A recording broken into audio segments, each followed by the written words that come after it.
In this video, we are going to solve an integration problem where the integrand is the product of two trigonometric functions, in this case, sine and cosine. So the problem is as follows. Integrate sine to the fifth x cosine cube x dx. To do so, we need to remind ourselves what the rule for integrating such function or such product is. So if we have sine to the power m x cosine to the power n x dx, then we check whether m is odd or if n is odd or if both are even. In this case, m is 5, n is 3. So both are odd, so we choose whichever case we want. So let's use a fact that m is odd. So m in this case is 5.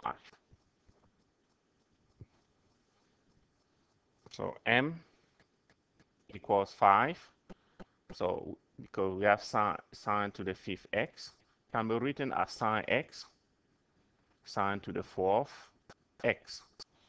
And it is said that if we read case 1, if m is odd, express sine of m minus 1, sine to n minus 1 x in terms of cosine x using the rule sine square is 1 minus cosine square.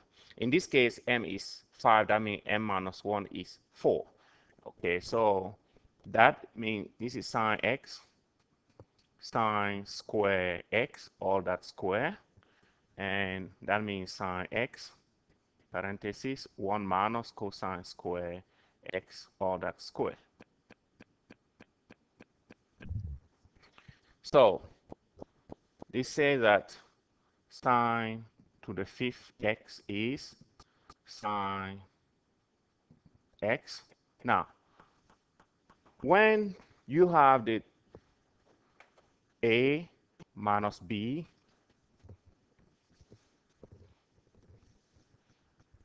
when you have a minus b square, that is a square minus 2ab plus b square, right?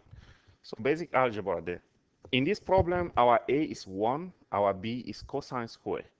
So that means that we will have 1 square minus 2 times 1 times cosine square x plus cosine square x, all that square. And that is, if you simplify, we get 1 minus 2 cosine square x plus cosine to the fourth x. Parenthesis, in front of the parenthesis, we have sine x. So what does that mean? The given integral of sine to the fifth x cosine cube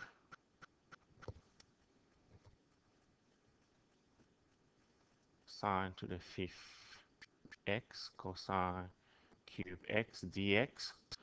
Now I'm going to replace sine to the fifth by what we obtained here. So this is the integral of sine x, parenthesis, 1 minus 2 cosine to the fourth, or cosine square x, plus cosine to the fourth x, all that times cosine to the third x dx.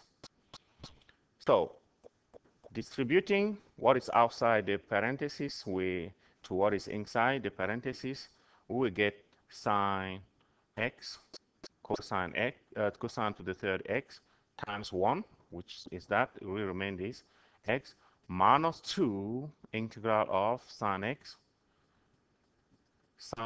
cosine to the fifth x dx, because 2 plus 3 is 5, that's a new exponent, then plus integral of sine x cosine to the, now 4 plus 3 is 7, so 7x dx. All right.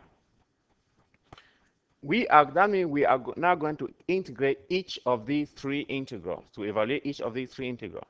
Now, in each case, we see that we have sine x to power 1 have x power and so on. So this suggests, as case one said, use change of variable.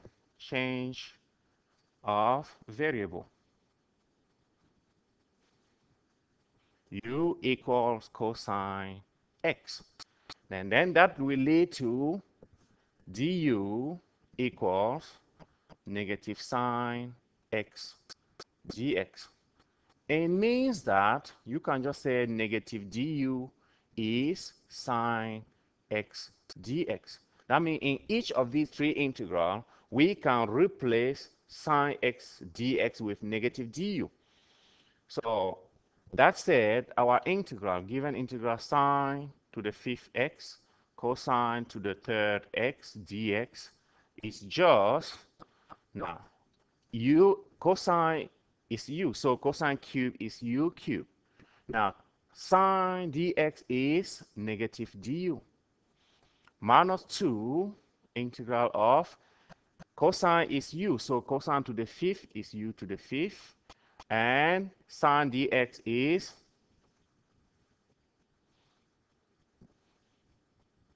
sine dx, we say, is negative du. And then plus integral of cosine is u, so cosine to the 7 is u to the 7. And sine x dx is negative du. Now, so simplifying, that is negative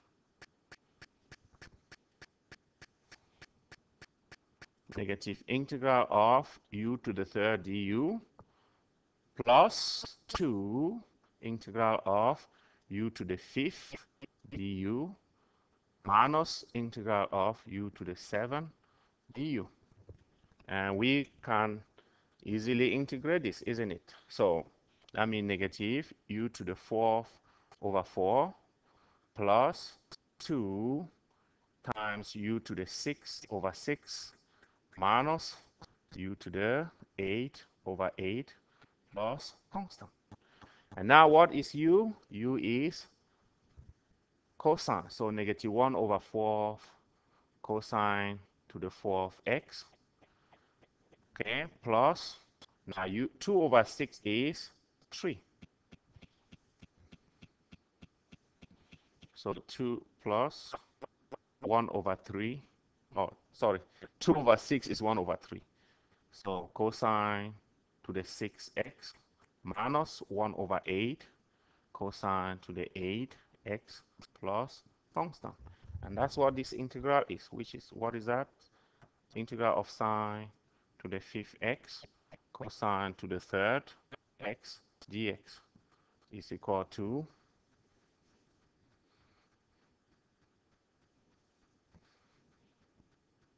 okay, and that's it.